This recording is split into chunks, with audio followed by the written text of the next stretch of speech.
My name is David Trahan. I'm the Executive Director of the Sportsman's Alliance of Maine. I live in Waldoboro, Maine, and we're in Augusta today at a fundraiser to oppose Question 3 on the ballot to expand background checks to private sector.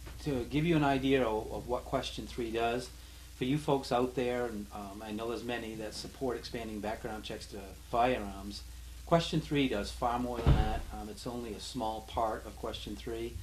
And I think that's probably the worst part of Question 3 is that the folks on Mike Bloomberg's side, the ex-mayor of New York, who's spending a lot of money in Maine, not telling people what's actually in the initiative.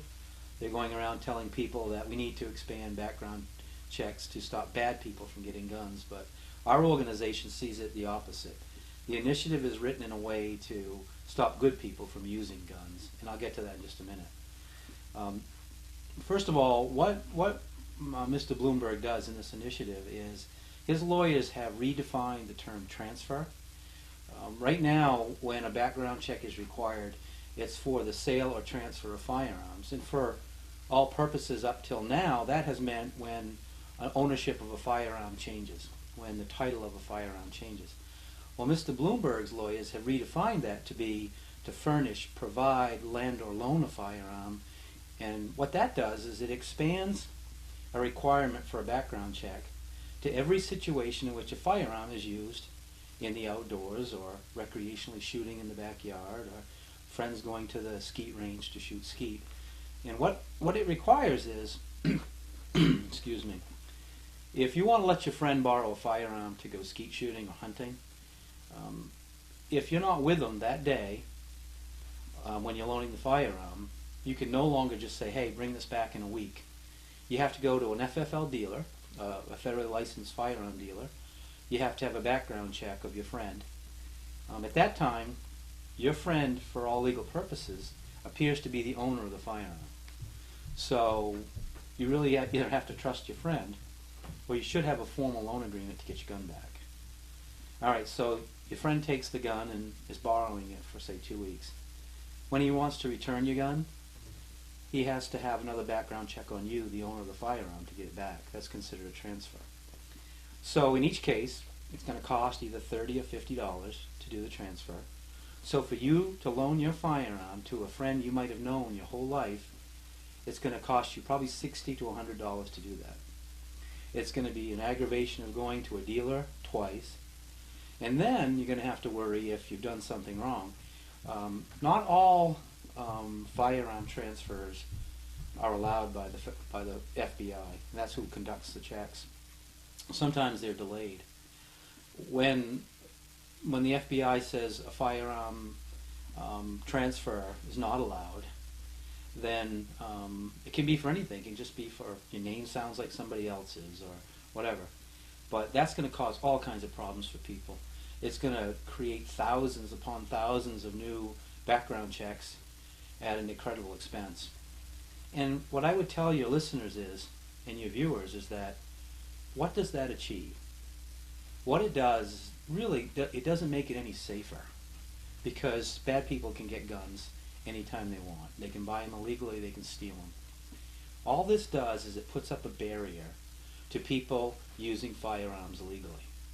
Now I'm going to get to, I think, some disturbing components of the initiative, and I'll start with the so-called exemptions that Mr. Bloomberg's lawyers will tell you, and his political operatives will tell you, are in this initiative.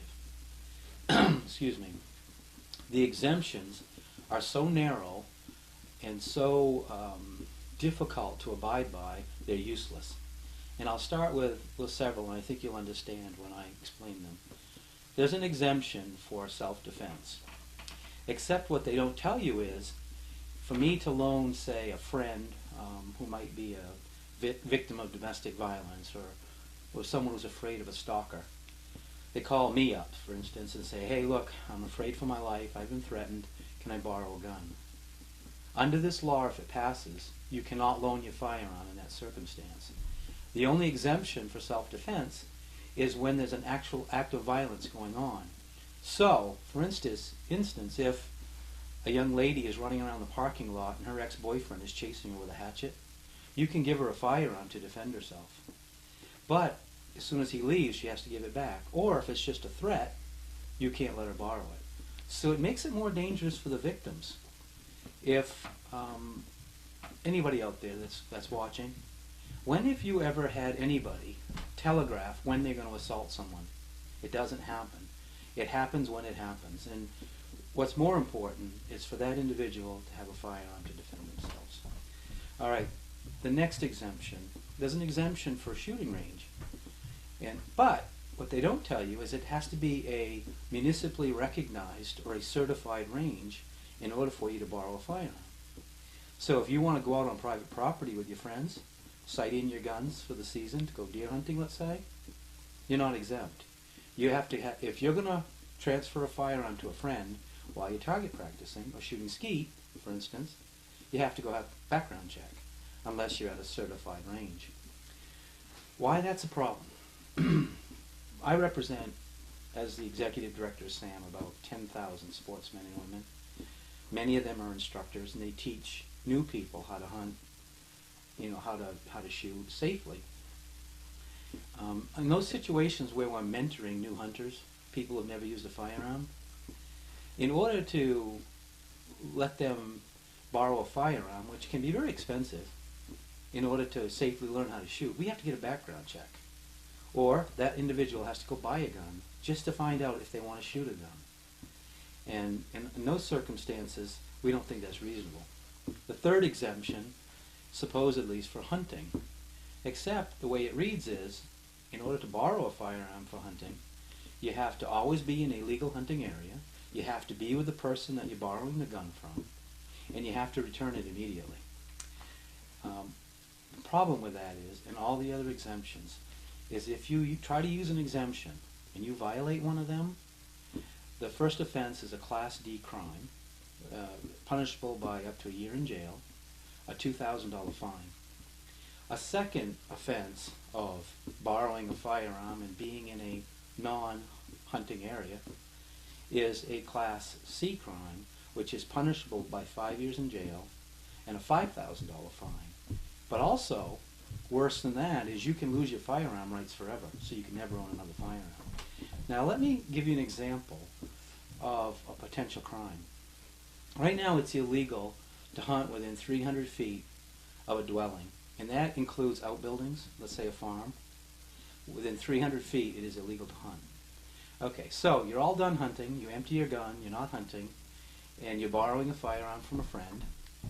You're walking back to your car, and if you're 299 feet from that building, you're a criminal. If you get stopped by a game warden with an empty gun, walking to your vehicle, you can be arrested and thrown into jail. Now, some people may like that, but that's ridiculous. First of all, hunters are people, they're families. A hunter may have 3 children. Is it okay for our society to throw that man in jail for up to a year, potentially 5 years, because he borrowed a gun and he's 299 feet from a building? Does that seem reasonable or fair to you? I believe it's nuts, but I believe it was designed this way by Michael Bloomberg, who is probably the most heavily funded, deeply established, and most committed to taking guns away from people.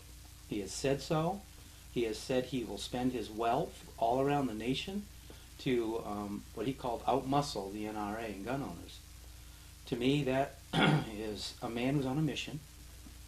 He knows what he wants. He came from New York City, where their forests are pavement and concrete, where violence is rampant. You have drug dealers, you have terrorists, you have organized crime and death from guns. This man has a political prejudice that's built in New York City. And he's coming here treating Maine people like they're from New York City. I want to tell you how ridiculous that is. All right. In Maine, we average about 24 murders a year, of which about half, 12, are gun-related.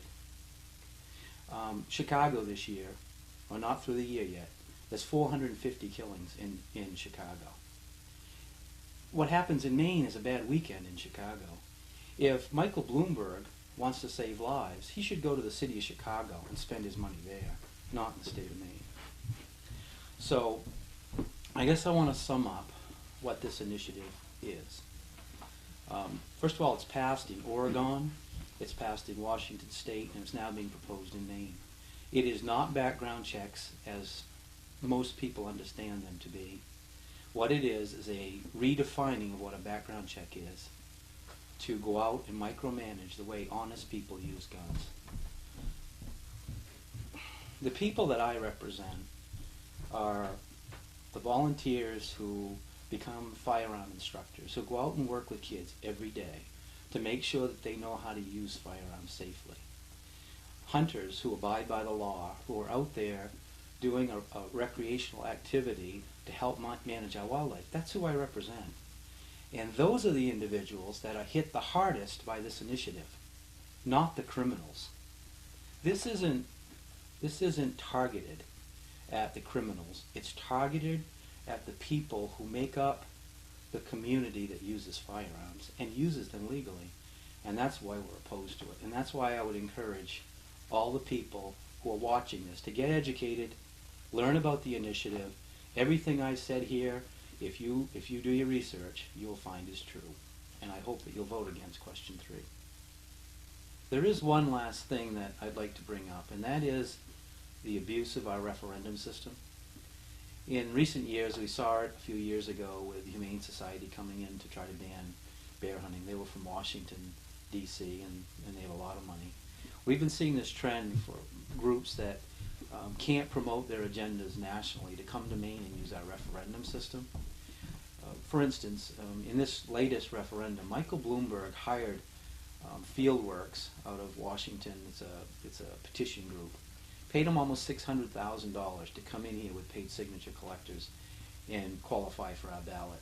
That's not what our referendum system was intended to be used for. And I think that particularly this initiative is disturbing to me because not only did Bloomberg buy his way onto the referendum this fall, but he came in and he gave money to pretty much every political operative, lawyer, or consultant that is working in politics today. I know because, I do lobby in Augusta, and I know most of the people that he's hired. It's disturbing that he can come in and spend $3 million to just get on the ballot and to hire pretty much anyone that could oppose him. He's done that in other states, and he's doing it here in Maine. This is nothing more than a Hollywood production. You're going to see some of his representatives stand up and say, I'm a Republican, I'm a sportsman, I'm a Second Amendment supporter. But the truth of the matter is, they're paid political operatives. And unlike me, they're paid to say that. I guess one last thing is that it would be my hope that if we change our laws that could end up affecting people in such a horrible way, that those policies be developed by Maine people, by our Maine legislature, where policy can be vetted, where problems can be resolved in a more cooperative manner, bipartisan manner. This thing's being shoved down our throat by a billionaire. He's bringing his New York City solution to a state that doesn't need it. So I hope folks will vote against this thing in the fall. Vote no on question 3.